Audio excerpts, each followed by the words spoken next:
Hi, I'm Lyman, and I'm here with my good friend, great person, Marcel. And together, we do the Jazz and Grass and Other Stuff Too podcast. That's true. And the other thing we do is the Jazz and Grass Instagram, which we're super excited about, man.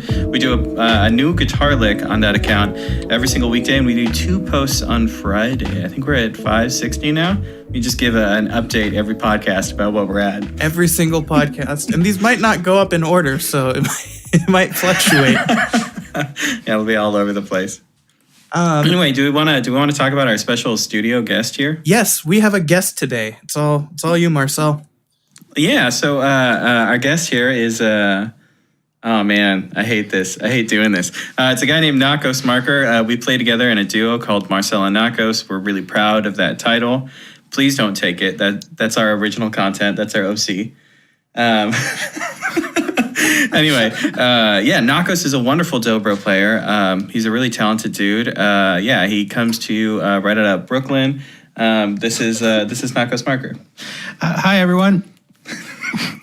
Wonderful. Wonderful to have you on the show today. Yeah, great to be here, man. I have a surprise, something different for a recurring segment.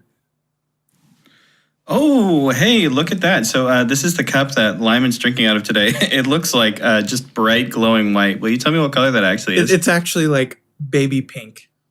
Oh, baby pink. That's nice, man. I don't think we've done pink yet. Nope. Yeah, that looks like the aliens in Repo Man. Can you tell us a little bit about the material of the cup that you're drinking out of? What is that, plastic? It's that same plastic that my wife buys because I break glass, because I kick over the cups. And right before we started recording, I actually kicked over my water, like all over my guitar and a bunch of my electronic stuff. So hopefully this... Did it actually spill? Yeah, it spilled. It spilled all over it. I was assuming it was a sippy cup. It's not a sippy cup, but don't tell the wife or else I may be put in timeout to sippy cups for a few weeks. So. Well, the good news is she doesn't watch the podcast, so... Big plus. All right. Well, so the weird thing is that I met Nakos not too long ago. Man, what's it been? 2 years, 3 years? Yeah, it's been a fair amount of time that we've been playing together. But you two actually know each other from way back. I guess way back. I know you don't want to revisit those memories, but maybe it would be good for the podcast. We could just talk about it a little bit. Yeah.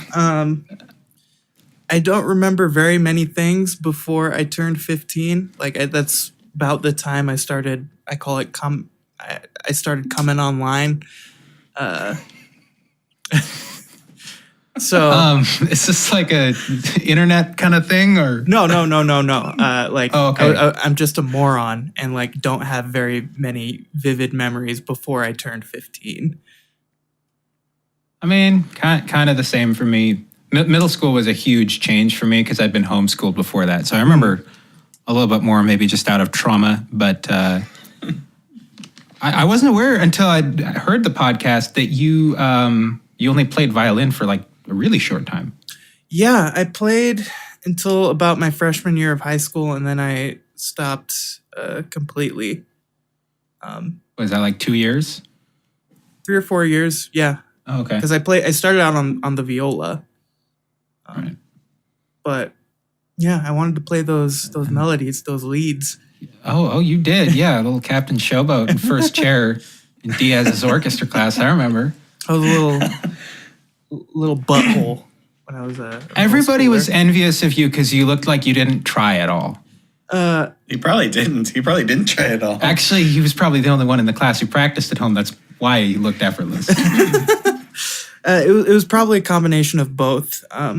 I did spend a fair amount of time with my instrument, but that was to make things easier, so I had to work less hard later on, which is the reason why I do anything, so I can lay down more during the day. Yeah, you're a pretty lazy dude, or rather, you like to conserve energy. 100%. That's so you are the lazy cheater that I thought you were. Yes, the whole time. 100%. Okay. It's good observational skills as a child. Anyway, you guys sat next to each other for a second though. Yeah. Was it Yeah, we like 2 did. weeks or 2 months or a whole year? Like, I can't remember. It might have been 2 weeks, but it felt like 2 months. No, I remember like it was really it sucked because I was horrible at violin, like bad. I don't remember you And- being bad. I was, Again, I didn't pay much attention to anything around me. it Yeah, showed. maybe it's one of the things you blocked out. You were like, oh man, that guy was terrible. I'm going to forget about that. No, it's just in general, like you seemed kind of aloof just because like you're not taking in a lot of information from the surrounding environment, as it were. Yeah, I still don't. I mean, clearly. You're too busy laying down, man. I'm really upset that I have to be sitting in the upright position right now. Yeah, why don't we podcast laying down? I've been thinking about it. Oh, dude, my camera broke. I can't be on camera today. Anyway, on the subject of the class, though, Lyman, didn't you have a story you wanted to tell? Oh, me? Yeah. Oh, I'm sorry, Nachos, yeah. Yeah. I guess either you don't remember it or you were not in orchestra class when it happened. But 8th grade orchestra used to be an everyday thing. And it was right around, I think there were a lot of changes and a lot of budget cuts right around that time. And 8th grade orchestra became every other day. Mm-hmm. And the teacher, she just could not handle it. And like the second day in, she broke down in tears in class over it. Because of all you little jerks. I guess. I mean, we were pretty awful. Except for Lyman. Actually, I makes sense now that I don't remember the story. I didn't do orchestra in 8th grade. I was focusing on That's right. baseball, cooking, and chasing girls. Did any of those three things pan out for you? Well, I'm a big baseball fan, and I'm really upset about something that happened today. Robinson Cano broke his hand, so. I'm sorry to hear that, but me and Nachos are in the dark. Oh, We can't sympathize. he's like our best player, and he got hit with a pitch like right on his throwing hand. He's going to be out for 2 months. Like, he broke his pinky in half. Oh, that sucks. Yeah, so I'm really upset about it. I wish even more despair and doom upon Detroit. Yeah, man, save it for your baseball podcast. Yeah. How is the baseball podcast doing, by the way? Wonderful. I have one listener. It's my wife, and she tries to turn it off, but she can't because it's not really a podcast. It's just me talking baseball directly in her ear. So I'd say it's going swimmingly. That's good. It's doing better than the Jazz and Grass podcast, man. You got one whole listener. Granted, it's literally a captive audience. Oh, man. Anyway, let's get into the real stuff for today, yeah? So we got some stuff we want to talk about. It's going to be fun. We're trying to get Nachos in on this stuff, and we started talking about what we should talk about today, and Nachos had a bunch of ideas. So I think we should let him lead it off, yeah? Absolutely. Go ahead, man. What you got for us? Basically what I've been trying to work on lately is just learning to read notation again. Because the last time I did that was middle school. Was he in orchestra class? It was, yeah, literally it was. And then people started crying, and it just got bad. So maybe there's like a bad association, and that's why I haven't gone back to it. But I've relied on learning things by ear and not so much tablature, and that's gotten me pretty far. But I feel like kind of a lot of the next steps for understanding theory and like trying to break out of my box with chords is going to require me to sort of think the way that you do when you're when you're sight reading or just learning something from standard notation instead of tablature. Mm-hmm. Like I still think like a tablature reader. Yeah. Could you give a couple like examples on some hangups you're having? I think when I look at like a staff, just like the concept of sharps and flats doesn't really gel for me. I'm so used to thinking of everything in terms of a few different chord positions, Right. and a few different relationships, and I'll just kind of transport those all over the neck, even when I'm going through like a 505 progression. I feel like I'm not seeing things in a large enough context, and when I'm trying to find good places to play scales, I'm looking at things too relatively and not seeing the notes as they lie, you know. Interesting. Yeah, that's a pretty interesting thing too, because I feel like that's one of the reasons. I like the difference between notation and tab. Like notation kind of just gives you all of that information, and I like the idea of like tab making you work for it a little bit. In that, if you just read tab in the laziest way, you only get like those really straight ahead answers. Like you only get, all right, like fourth fret on whatever string. And you have to dig a little deeper and figure out like what part of the chord it is and like why you would pick that note and everything else. And I think that's, everyone says it's a problem with tab, but it's almost like there's a little benefit there too, in that it forces you to be the person to figure it out. Mm-hmm. I enjoy that, being put in that scenario where you have to hold a lot in your brain and try to figure it out. That being said, for the most part, if I'm reading, if I am trying to figure out like swing tunes and stuff like that, I would much rather look at the standard notation. And me and Lyman have talked about this before. There's, you're right, Knock. There's something to just actually reading the notation and getting a full context kind of picture and seeing like how it has to be written in the music and how key signatures have to be dealt with and I don't know, stuff like that, instead of trying to figure it out by ear and just getting close. Right. There's times where I feel like I'm using a mental capo when I work out scales. Yeah, I think that's kind of a bluegrass hang up too, where we're used to everything being in G, and then like you have a song in another key and you're like, all right, cool, I'm in G plus 2 frets.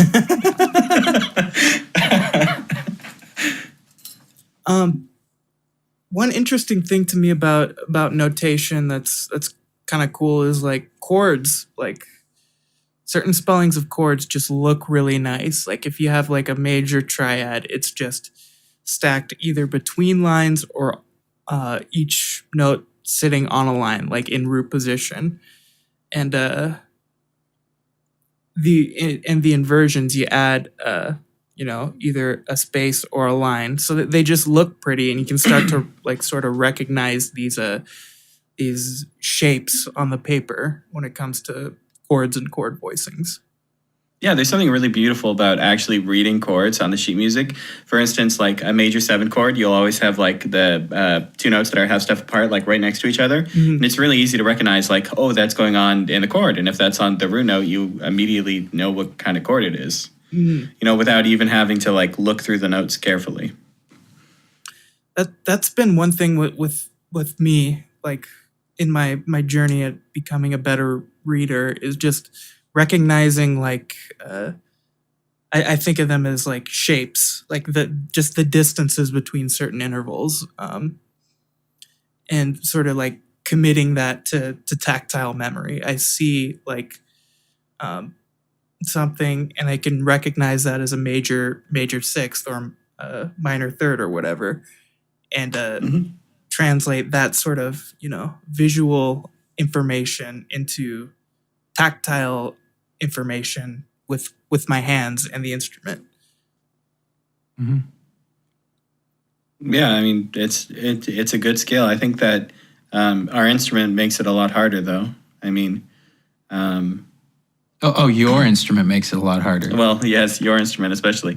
But yeah, I don't know. It's hard when you're looking at sheet music and then you're like, all right, I have to put this on the fretboard somewhere, and there's like a bunch of different ways to like voice that particular, distance between whatever two notes we're talking about, right? You're like, oh, I can put this like 3 or 4 different ways. And now, right, it's even harder conceptually. But that's the really good, daunting thing about sheet music. And the reason I think it's kind of going to have to be the next step for me is because it's so naked. It's so out of context. Mm-hmm. And I think you kind of have to look at things in a broader context to move forward. Mm-hmm. Otherwise, everything's just an extension of some lick or something else that I'm used to on my instrument. Yeah, totally. We just talked a little bit about how reading music on your instrument makes things hard. Do you want to explain a little bit about what the dobro is and how you play it? Yeah. So it's like a guitar, but way worse. Go ahead, pick that thing up. So Lyman, do you understand much about the dobro? Nope, I'm an audience member right now. Okay, so starting with the physical construction, it's a guitar with like a beefier neck, and it's a resonator guitar. Mm-hmm. It's got a square neck. Yeah. The neck is square because you're not fingering it like a regular guitar, and the strings are a solid like 3/8 to 1/2 an inch up off the fingerboard because you're not fretting at all, and you use. Instead of like a bottleneck slide, like slide guitar, you use a solid piece of metal, and this one's like kind of shaped, like so it's got an anatomical grip, just to make it easier to hold on to.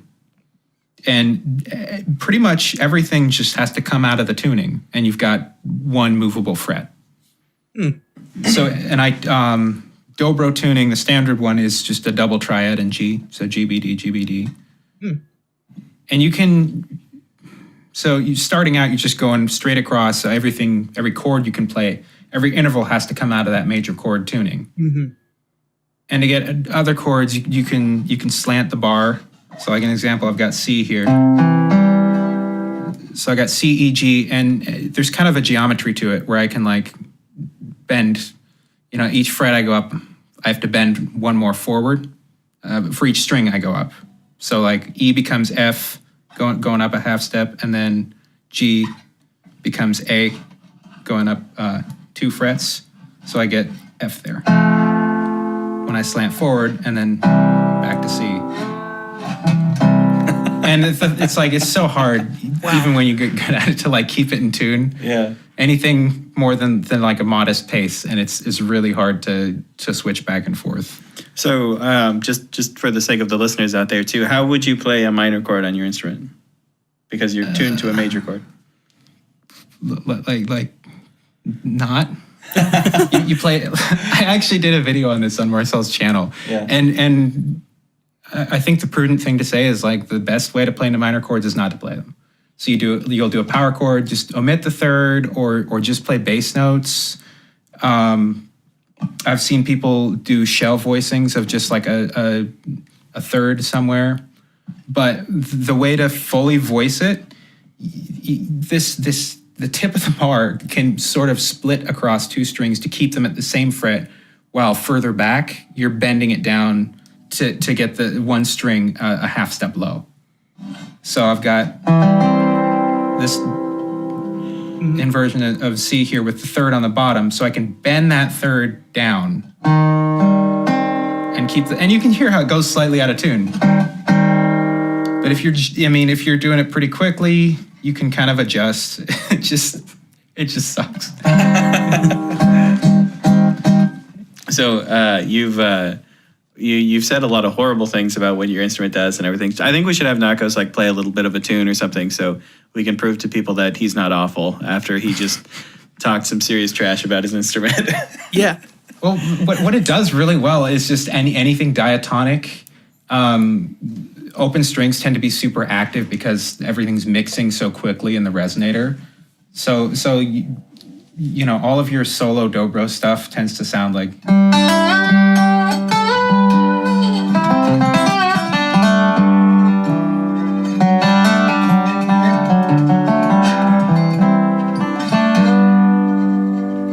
You get these really rich, open kind of sounds. That's my favorite thing about the dobro, really. Beautiful. So you were talking about putting jazz tunes on this kind of instrument. that's constructed in this really strange way. Yeah. So what happens? Can you give us an example? Can you play like ahead of a tune? Before I do that, I think rhythm playing that's what's been interesting more lately to me, because I tried to play with that big band for like one time, and I don't play guitar. I suck at guitar. I can't read sheet music for so I nothing happened there. But it got me looking at Freddie Green and the sort of shell voicings, and a lot of times like dyads that all these old time jazz rhythm players would do. And it's like, that's something I could actually do on dobro. Yeah, I just have to play two notes. Because with slants, I can play any two notes I want at the same time. It's the one place where I have a little bit of freedom and I'm not kind of depending on some kind of geometry. Yeah. And that's the direction I want to take all my rhythm playing in. It's just two notes. Did we talk at all about your right hand? What you do with your right hand when you play dobro? Oh yeah, banjo picks. It's sort of like fingerstyle. It's a cross between fingerstyle and flat picking, really, because everything's thumb led. Everything's like really close together, and it's kind of a weirder, more articulate version of finger picking. Yeah. Because I'm not splitting duties as much as like a fingerstyle player would, where they're picking up the bass with their thumb and melody with the fingers. I'm kind of doing everything with all three to get a little more speed out of it. Yeah. It's ridiculous that whoever, well, I mean, we know the history and who came up with it, but I mean, still, just shame on you. What were you thinking? So for leads, it kind of started like with any guitar player. It started with the pentatonic scale, and I kind of found like a really useful way to play that. It's the one thing that's sort of crossed over into the fast playing that I do in bluegrass, and it looks like this. Like here in E, there's the minor pentatonic scale, and that I can get some speed with. It's a little sloppy, but it right for slide guitar. That's the that was the way to try to get girls. At a party or something, do a little bit of that. Anyway, here's Wonderwall. And that, so the next step was like to try and get some full 7-note scales, and pretty much with some exceptions, you kind of have to stick to 2 notes per string. It's not universally true, but like an E major scale, there's sort of this bouncing element to it where you're going back and forth, and if you do that, if you add an extra step, it just breaks the rhythm. Yeah. Because it's hard enough to remain articulate with just 2. Mm-hmm. Yeah, that's the same with like most guitar scales. I mean, when we play like major scales, we normally talk about them as 3 notes per string, and it's kind of a bummer if you break that pattern, right? If you have like a bunch of 3 notes per string and then one string that has 2 notes, it totally throws off the feeling of the scale. Yeah. I used to finger my my major scales like this. I'll include some tab, but and it's got 1 2-note per string right here. 1 2 3 1 2 1 2 3. And it took me a long time to figure out like the number of notes you play on a string is it's important. Like I just completely disregarded that sort of concept, and wondered why I always had trouble in that specific area of the scale. If I'm running scales and I get to a shape that's going to have a spot where there's 2 notes per string, I'll put a chromatic note in there so I still have 3 notes on that string, just so I don't break up the feeling. Oh, man. Confessions, true confessions of a guitar player. For me, it's the opposite because I can keep things symmetrical with a regular scale if I take 1 note out. And all of my basic stuff is based around the chord progression. So like each chord position is usually where like the home base for playing that scale, like in around a C major chord for a C major scale. And moving things up the neck is just something I've started to do recently. to sort of break out of that kind of thinking. But I have to like take a step back because I can do everything between the same two frets if I just take out the B, for instance, from a C major scale. I can do the same thing an octave above on the next three strings. So they tune the same. Yeah, that makes sense because I mean, on the first string you play 1 and 2, on the next string you play 3 and 4, on the next string you play 5 and 6. Yeah, right. So 7 is the note you have to drop. Mm. And that's turned into a creative tool as I've started to move these scales up the neck and learn them in different positions because every position omits a different note. Yeah, that's really interesting. Especially because you have a lot of fiddle tunes in the bluegrass world that are like that are super diatonic, and you're gonna have to find places where you can grab all those notes and then like use open strings where useful and make the whole thing work out. Like play the head to or play the A part of Big Scioto, for instance. Oh, it's the way I do it is a little bit weird.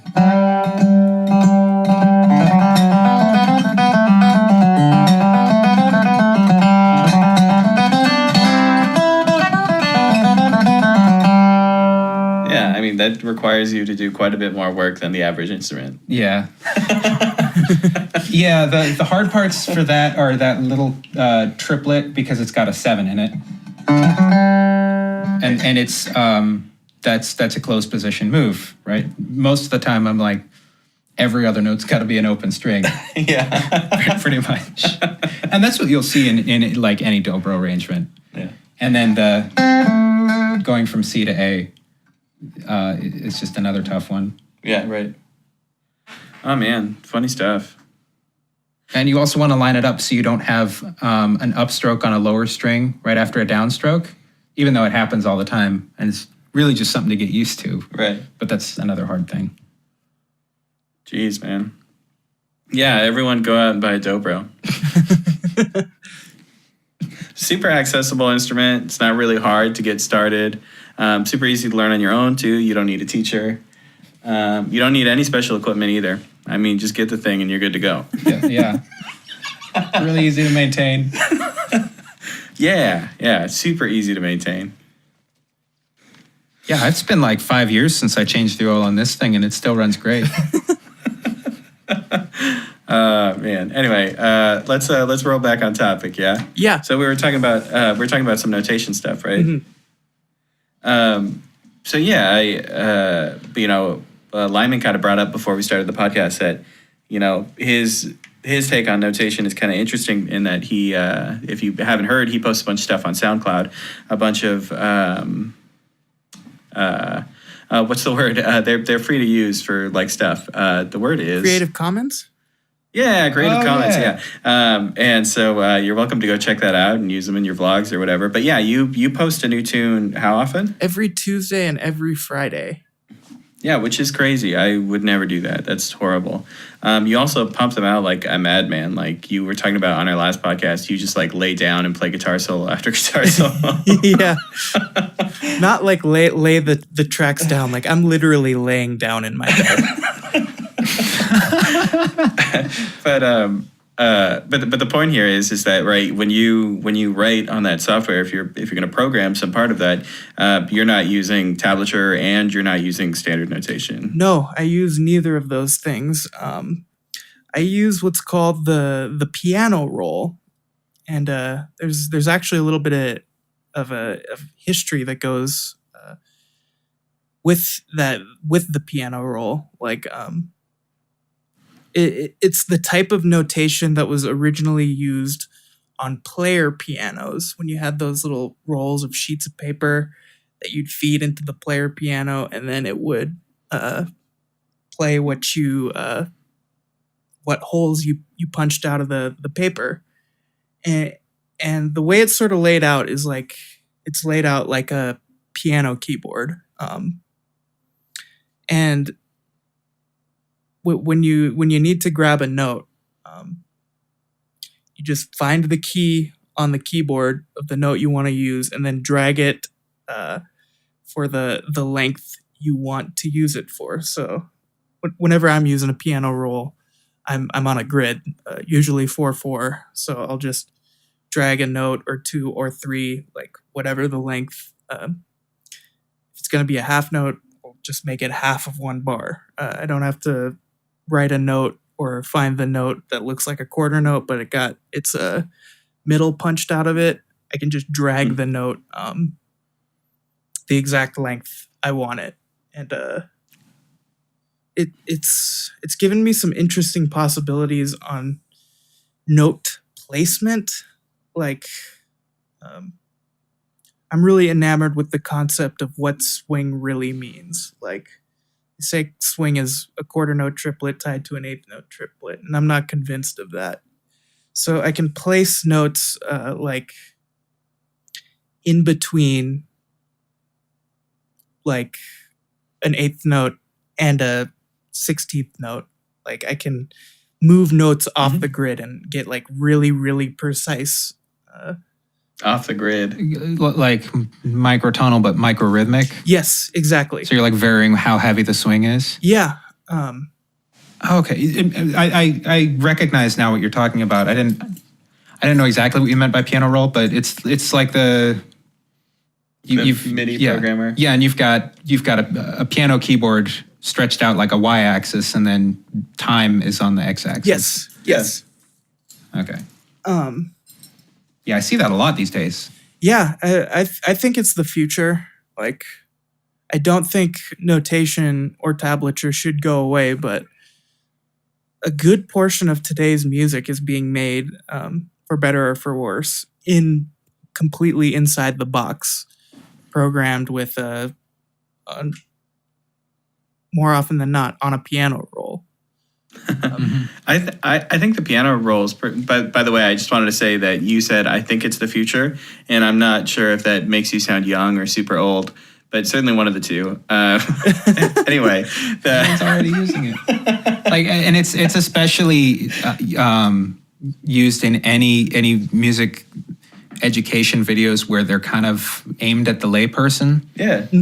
Because it really visually makes sense. You can see all the notes and their relation to each other a lot easier than on a staff, I think. Well, yeah, it's good for people that like don't know what they're doing, and it's good for people who know what they're doing as well, because it just looks like a piano to us. It's not confusing or anything new. I think it's easy to read for most people.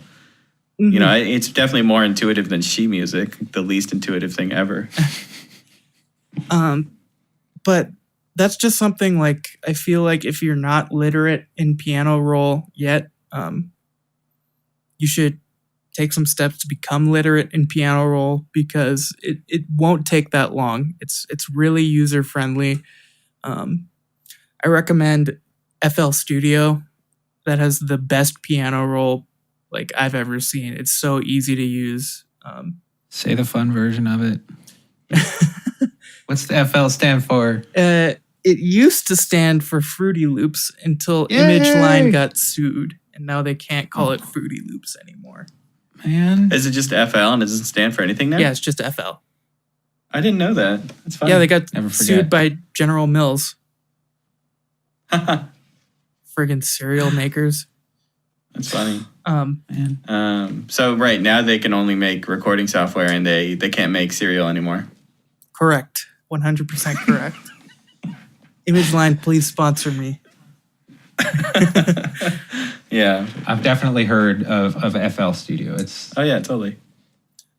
I used to do a lot more with the piano roll on Acid Pro, and I used to use Acid Pro, which is, it's another sequencing program, but I used to use it to like record instruments and mix stuff.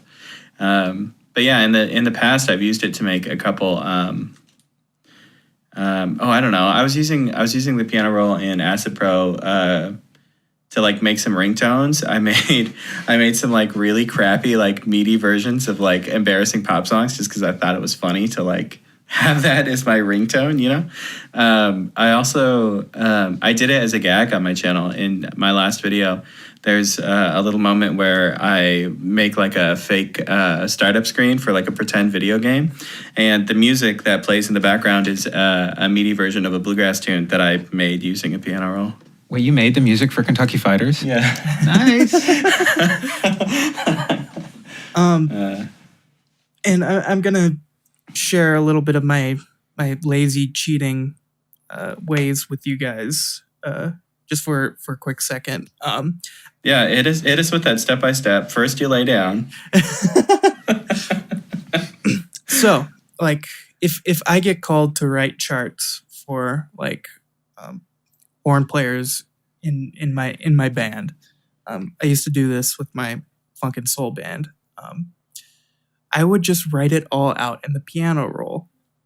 I would sync the song up to the grid, just transcribe it. I could slow the song down, get all the notes right in the piano roll, and then export that as MIDI, and then import that into MuseScore, and boom, I have charts that the horn players can read, and they are none the wiser. Yeah, that's great, man. I was getting ready to judge you, but like that's great. Yeah, like I got a bunch of mottos. One of them is do the best you can with what you got. Oh yeah, I did that one time when I was trying to learn a guitar part for a song, and this was in the dark days of the internet, and I found a MIDI version of the song, and I did what you're talking about. I imported the MIDI into a scoring program. I don't remember what I was using back then, but just to look at the sheet music of how they had written out like the guitar solo. I actually think it was even a Strokes song, if I remember correctly. And and I figured it out that way because that was the only music I could find for it. That was like the only transcription I could find was like a MIDI version of the song. Yeah, MIDI is great. Like you can find all sorts of obscure things and just import it into, free notation software like MuseScore, or I'm pretty sure you can import it into the demo version of FL Studio and just take a look at it like on the piano roll. So like, I think you should get literate in piano roll because it's becoming more and more widespread and it's very easy to understand and use. Yeah, man. So what if you're a guy out there, you're a new musician, guy or girl, I guess I should say, and you're looking at notation, you're looking at tab, you're looking at piano roll. But do you think you should try to get literate at all of those? Do you think you should try them all out? Do you think it really matters in the long run if you take on all of those or none of those? Well, I think it's genre and instrument dependent. If you're primarily an electronic producer who doesn't play instruments, like, of course, being able to read notation is going to help. It's going to help you. It's never not going to help you. But I don't think it's completely necessary. Like, you'd be able to find obscure public domain, like folk tunes from other countries that are transcribed in sheet music, and then you can look at that and steal those for your ideas. But if you can't read music, you're kind of out of luck on that situation. Yeah. But if you're playing jazz, you're gonna have to like at least have a rudimentary understanding of the staff. And I knew it. Go ahead. No, I was just kind of confirming the direction my mind's been going. Where, if I really want to get serious about it, I'm going to have to get used to notation, learn to sight read, and kind of, I guess, separate the notes on the fretboard from their significance on the fretboard. I don't know if that makes sense. Everything seems very physical right now with the way I think about it. I just think you need a rudimentary understanding of the staff and how the staff works. Like I'm not a great sight reader, like by any stretch of the imagination. I'm not all that great at reading. I just need to be able to understand and look at the chart long enough to get, that's a small, like 4 to 8 note section. And then once I've got that to my instrument, just sort of get that tactile information down, and then I can move on to the next part. It's a real slow way to learn tunes, but just having like the rudimentary knowledge of how the staff works. It's served me well enough up until this point. Yeah. I think if you're playing bluegrass, so much of the information is just already transcribed in tab format that you're going to need to take in like a fair amount of tablature. With that, I think that the biggest thing you should be taking out of the tablature is mostly where things are written on your instrument and how they're written for your instrument, where people use open strings, where people use closed strings, because those are huge in bluegrass, and they really set up how you're going to be able to play fast and how you're going to be able to play fluidly and everything else about the genre. What's going to hurt you a lot, I think, is mostly rhythms. Man, there's a lot of people that I've taught that have asked about bluegrass stuff, and we've gotten a good ways into a tune or into a couple lessons, and then eventually we just kind of hit a wall, and I realized we got to talk about rhythm. We got to talk about like you can't just feel this. At some point we got to talk about like how subdivisions work and like how the notation system works, and then we can take that out of it. I think there's a lot of people just in the folk genre as a whole that I think should work on some rhythm stuff from notation, and that would help them more than anything. Instead of just fumbling through tunes and trying to figure out how they go, like actually being able to look at a piece of notation and like get the rhythm out of it without any kind of outside source, I think is huge. Mm-hmm. Like, I always had a hard time like with tablature and rhythm, especially like I had to learn a bunch of songs for a gig I had a couple days ago, and the gig was on bass, and I think that the number one and most important function of the bass is like having good time and like putting the notes where they're supposed to be. So bass is really, really rhythm focused, and I didn't really have too much time to like learn all these songs. So like I would just take a quick listen to the song and pull up some bass tabs. Ashamed to admit, but the rhythm on bass tabs is just atrocious. It's really hard to understand what's going on rhythmically. Yeah, totally. But if you have the song as a reference, like if you have actual audio as a reference, it helps a lot. But like in notation, you wouldn't necessarily need that audio reference because the rhythm is clearly notated. Dude, just amateur tab in general is just hell. I mean, like looking at tab for anything, and I'll say it too. Sometimes I do look at tab, mostly just for some kind of like starting point. I look at it and I'm like, oh yeah, this is where this happens, and I can immediately close out the window because I know if I read like more than 3 notes, I'm gonna be like, no, that doesn't sound right. Tab's good if it's like on ultimateguitar.com. There's a unnecessarily long intro with a lot of spelling errors, and like a big symbol key it's got tildes and stuff. Yes. Courier, am I right? Oh my god. Yeah, and I like every time I open up some tab, I need to be reminded that like the slash is a slide. It's fixed with fonts. It's just There's only so much information you can try to cram into it, and rhythm just gets lost. Did you guys ever use the site MX Tabs? Yes. Yeah, MX Tabs was my favorite, man. I was so bummed when they closed down. Yeah. That's one huge pro for notation is just rhythm. Like, and there's a set, there are rules in how it works. It's been standardized. So if you find something, if you learn how to read some sort of notation one way, chances are you'll be able to take other sheets from other, publishers or transcribers and be able to understand it with ease. And with tab, especially online amateur tab, you can pretty much do whatever you want, say whatever you want it to be. Yeah, it's weird that Ultimate Guitar hasn't turned out as well as Wikipedia. Like, it's all user submitted. What does that say about guitar players?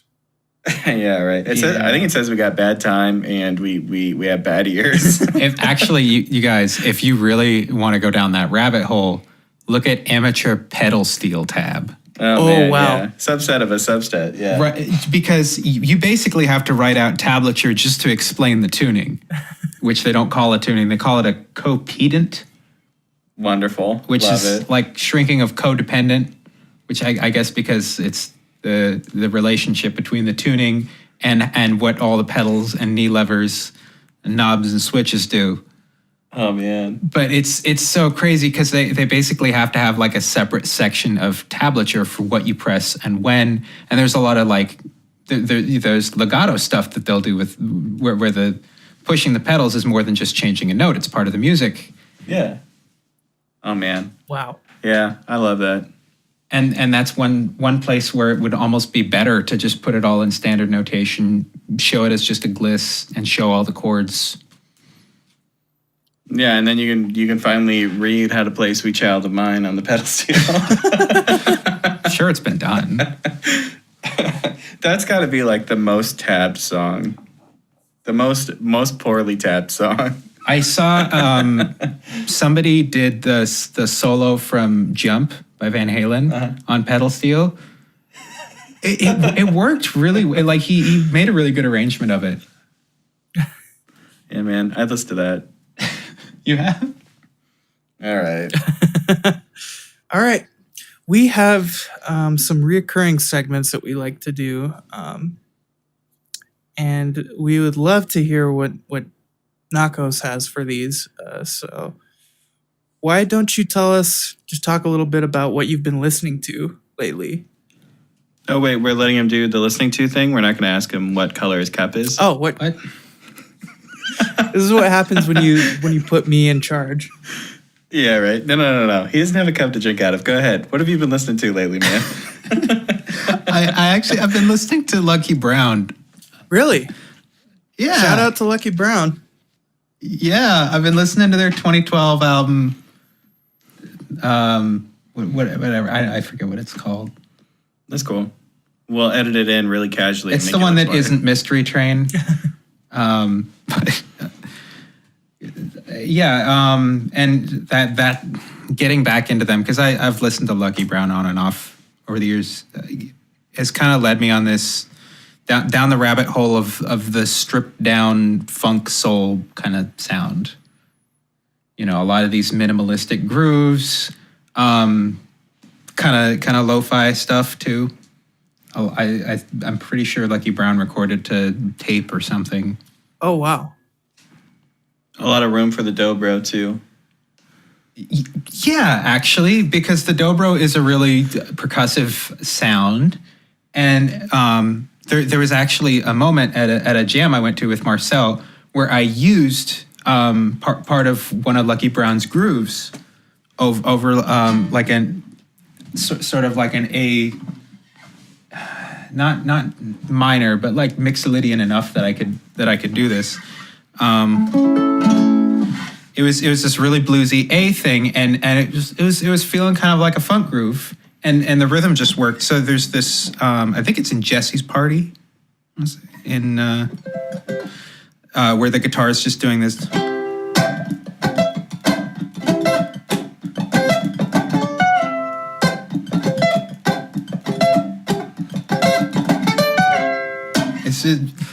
It's just this awesome groove. One of my favorite guitar parts off that album, and it was so cool. It worked over this almost bluegrass song. Yeah, Lyman's gonna cut that out. You're gonna end up on his SoundCloud. Yeah, if you ever need like some slide guitar to just loop and throw like some vinyl pops over, maybe put like a high pass filter on it. No, seriously. Like, I would love to collaborate with you, like on some sort of, I don't know, like. All right, guys, that's cool. You can sleep in each other's bunk beds later, just not on the podcast. I call top bunk. You know, in jail, the bottom bunks are what's coveted. Oh man. Well, I'm a dobro player, so I wouldn't exactly have first choice. Yeah, that's true. Anyway, man, Lyman, what have you been listening to? You've been coughing a lot. That was a natural cough, like that just happened. Might leave that in. What have I been listening to? You've been listening to any Rush? No. Not Dude, today. stop talking about Rush. I'm so sick of it. There's one every podcast.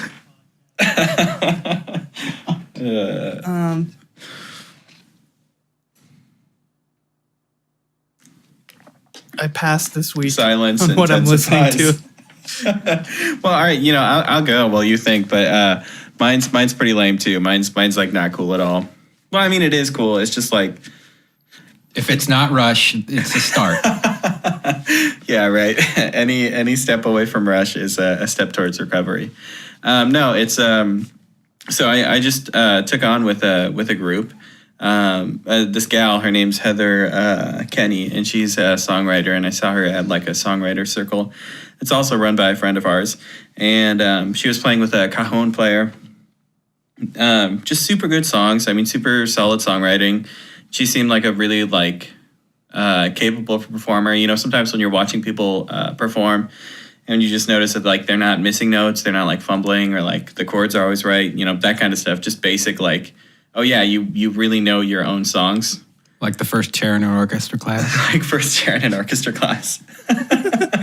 And anyway, so I got a copy of her album. Someone gave me a free copy and was like, hey, you should listen to it.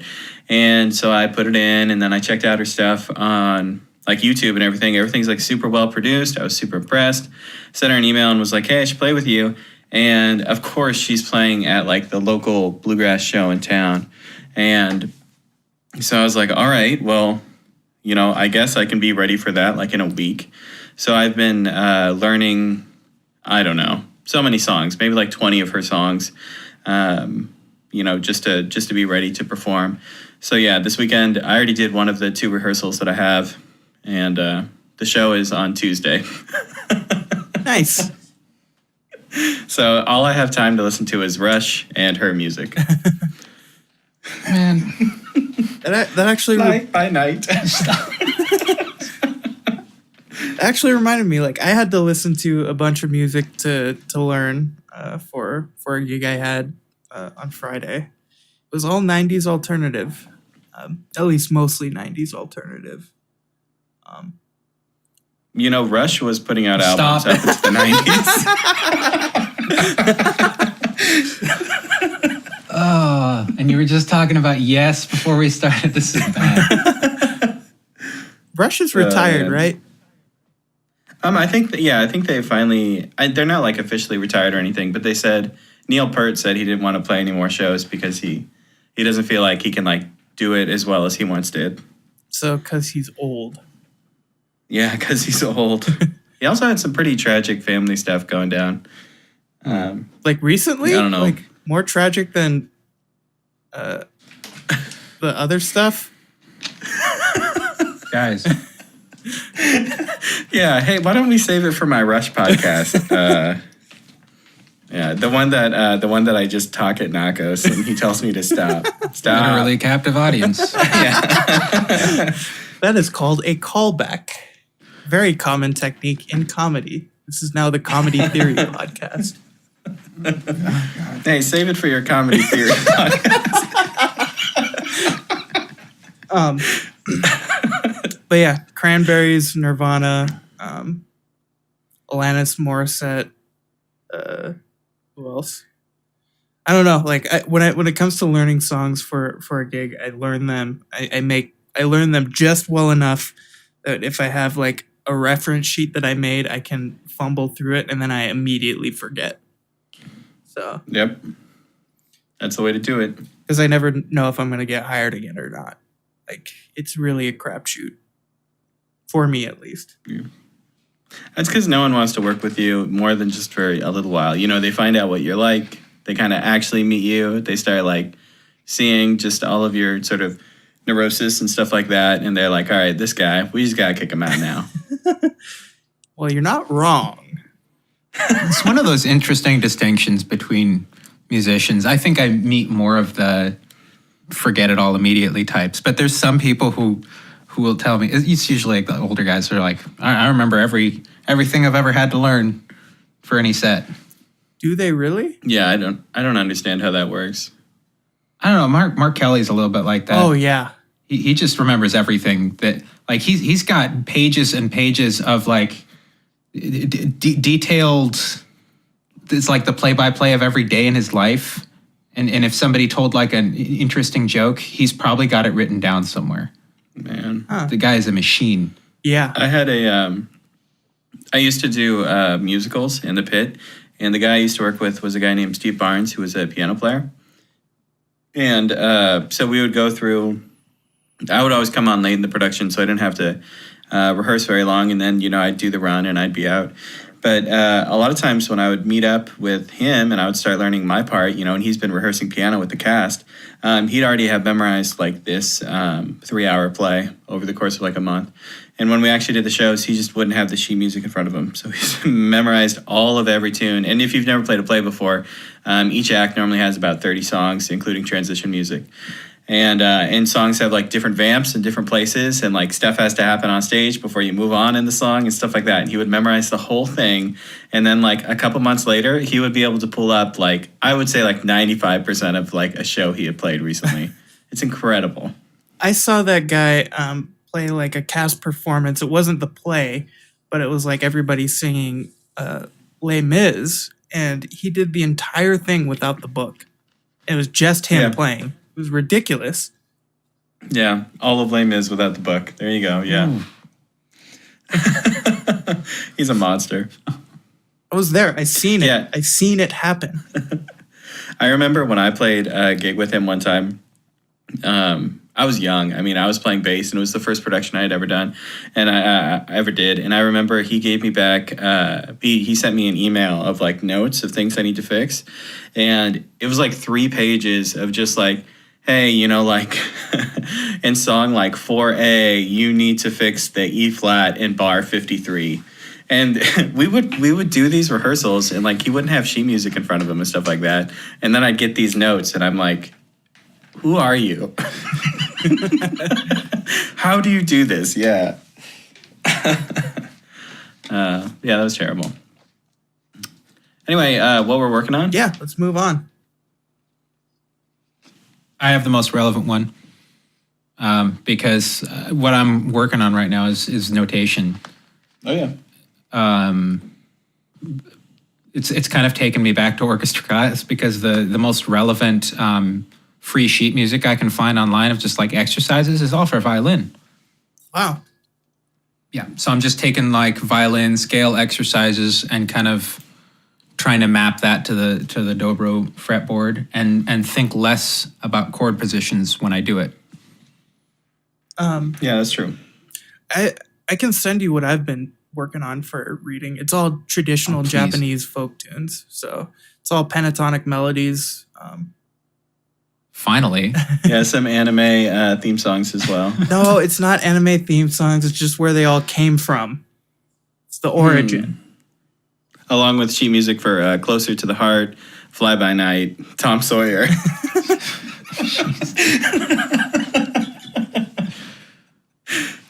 Oh. Yeah, I would be really interested. Just honestly, I can use just about anything, but simple is good right now. Yeah, it's super simple. It's perfect for like me. And Lyman's pretty simple. Whatever, he's better at violin than I am. Maybe not today. Yeah, you guys should have some kind of violin off. That would be fun. Funny, maybe. I got nothing for what I'm working on right now because, like I said, I'm working on all those tunes.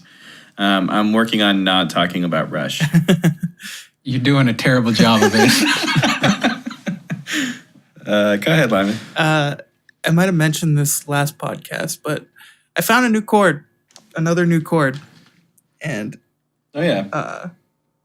I guess I would call it Lydian Major 7. Or like an altered dominant chord. I don't know what this one is. I think this is B flat Lydian major 7.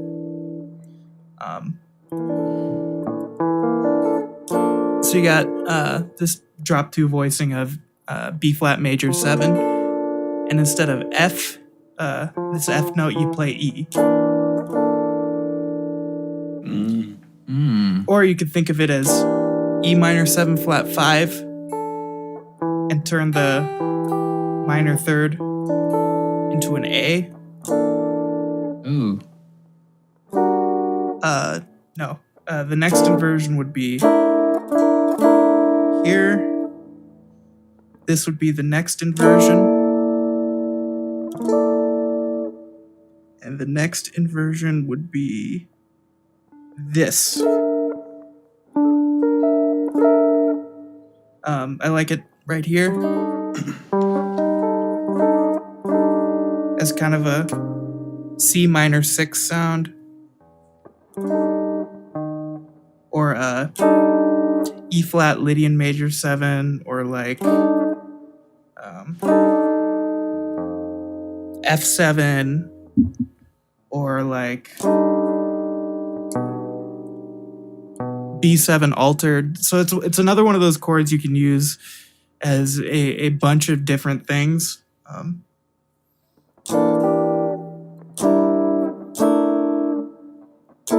So if you had to pick just 2 notes out of that, what would you save? That's a very good question. I'm just asking for a friend.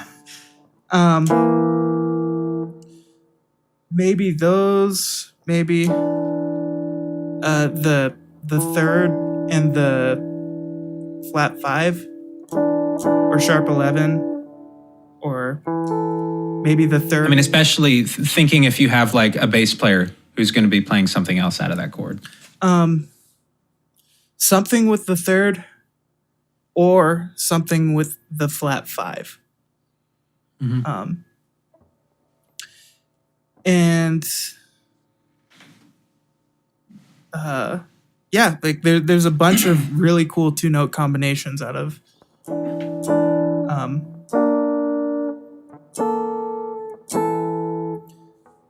that voicing. How would a dobro player play something like this? Oh, did it find? Okay. We got that E on there. An E and an A. Is that possible? Yeah. So the way I'm playing that, I'm going out of E major root position here. So 6th string, 9th fret there, and then moving what would be my high third from a up to that A there, an A flat up to A. Yeah, like that's one way I would sound that chord. B flat Lydian, if I had 2 notes. Another way would be, or ooh, I can get an open string for that. Or, which is just the Yeah. E and the A with the A drop down an octave, and the Oh, okay. Yeah. Yeah, like I haven't really figured out like how to drop it into like a 2-5-1 progression quite yet. Maybe something like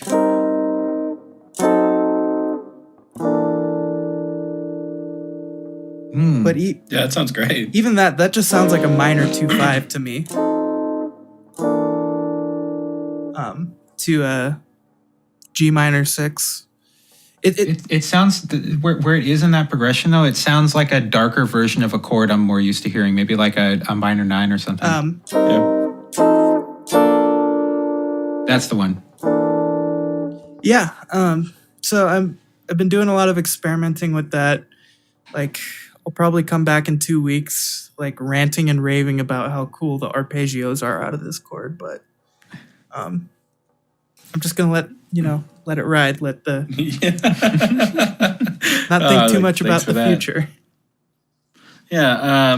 if you're watching along at home, just make sure that you took notes and everything, because there is going to be a test after the end of the podcast. Or have your bingo cards ready for stupid things Lyman says. Dude, I was going to make that joke. When you said sharp 11, I was going to be like, oh, like, let me, I already checked off my free square. Time to check off sharp 11, because Lyman said it this podcast. What's stupid about sharp 11? Oh, nothing's stupid about it. You just say it a lot. It's like... just Lymanisms in general. Are there two separate bingo cards for Lymanisms and stupid Lymanisms? Yeah, I guess we could do that. Yeah. If we had to do Marcelisms, it would all just be titles of Rush songs. Well, cool, guys. You guys got anything else? I mean, I think... I have a challenge for the both of you. This is something I thought about bringing up for the podcast, but it's really not something good to talk about in real time. But if you're bored and you want something to think about, I'm working on a 9-string steel guitar, which is basically just like a dobro, but an electric solid body. Because there's this guy who has a 12-string, and he's got some tuning he's come up with that's so great, but I only have space for 9 strings. And so ignoring all the slant positions possible to get the most useful combination of intervals. Yeah. What tuning would you use? Oh, wow. You got 9 notes. You can, and you've got to be able to get all of your intervals in just by transposing that open tuning up and down. That's super interesting. Yeah, so maybe it would be helpful to explain to Lyman what some of the really common tunings are for like a lap steel. Yeah, steel rather. Whatever. Yeah, so like the simplest one is like a like your open D 1-5-1-3-5-1. Really power chordy. That's a lot of your rock and blues players use that. Then kind of the next step would be dobro tuning with the 2 triads, and the next step beyond that is the C6 tuning. It's basically the same thing. They just shoehorn a 6 in there, so that you can get minor chords that way. Yeah. And then a lot of people just start compounding on that. I think 13th is the next most common. A lot of sacred steel players will use like 6-9 or 7th tunings, but they just get more complicated after that. But yeah, that would be really fun to try to figure out like what would be useful on 9 strings. Yeah. Maybe when you finish it, you should come in and we can. Well, the possibilities are so different, and it's like you'd have to restring with different gauges. Yeah, totally. To get some of them. And I know a lot of pedal steel players will use irrational tunings, at least up top. They'll have a few reentrant strings where it goes up and down. Yeah. How like offensive would it be to have like some nasty like intervals over like the entire like the first string is really nasty with like the 8th string? Like how offensive would that be to you? Not at all. I mean, what a lot of people talk about with the 6th tuning is like when you start playing, everything sounds Hawaiian. And you kind of have to learn your way around the tuning before you start using it more intuitively. So if it's a lot of tritones or minor seconds, it's not necessarily bad. I know there's one really useful tuning that doesn't get used a lot, but it's got like the bottom 5 strings are chromatic. It's like a 10-string tuning. That's crazy talk. Right? But it works. I'm definitely going to think hard about this for a good week. Or 2. I don't know. I'll probably have something to send you tomorrow, I'm sure. Well, it's going to take me a while to build this thing, but I'm really excited to see what y'all come up with. Yeah. Well, I think that's the week. I don't know about you guys, but I had a lot of fun this week. Would love to have this is a good one, man. Nakos back sometime if he's willing. We'll see how that comes out. I'm sure that he's going to get a lot of hate from all of our fans, but that's just how that goes. Anyway, man, Lyman, where can the people find you? You can find me at lymanlipke.com. Link down in the description for all of the places you find this podcast. And that'll take you to my SoundCloud, my Facebook page. It's even got a contact page where you can say hi to me, and I sent him one of those. Yep. You're actually the only person to ever send me one. Oh no, Lyman! You need more contact submissions. Yeah. Just say hi. Troll me. I don't care. Troll me, daddy. Ooh. Oh yeah. Oh man. Where can the people find you? My name's Marcel. You can find me at Lessons with Marcel on YouTube. That's where I do most of my stuff. New videos come out every Wednesday. You can also find me on Facebook, Instagram, and Twitter. Everything's branded Lessons with Marcel. Of course, you can check out our Instagram account, Jazz and Grass, where we post new guitar licks every single weekday. Please do that. We have tons of fun doing that. And you can check out my website, lessonswithmarcel.com. There's a bunch of free stuff. There's a little bit of stuff you can buy, and that's also where you can sign up for Skype lessons if you're interested. This is going to be really fun because we didn't tell Nakos that he had to prepare for this in any way. So we get to watch Nakos do his take one on where the people can find him. Oh, I don't have any branding or internet presence. If you're trying to get in contact with me for some reason, like if you do a bunch of lo-fi hip hop jazz and you need some dobro tracks, just talk to Marcel because it's pretty easy to find on the internet. I'm his agent. Yeah. I think I've got a few videos of myself playing Irish tunes once through on a channel called Secular Steel, which. That's kind of an offensive name at this point. That's a funny joke, though. It's supposed to be a funny joke. It is, but there's an album that came out with that as the title, and it seems worn out at this point. Yeah. So if I do anything more, I'm probably gonna just put it under my name.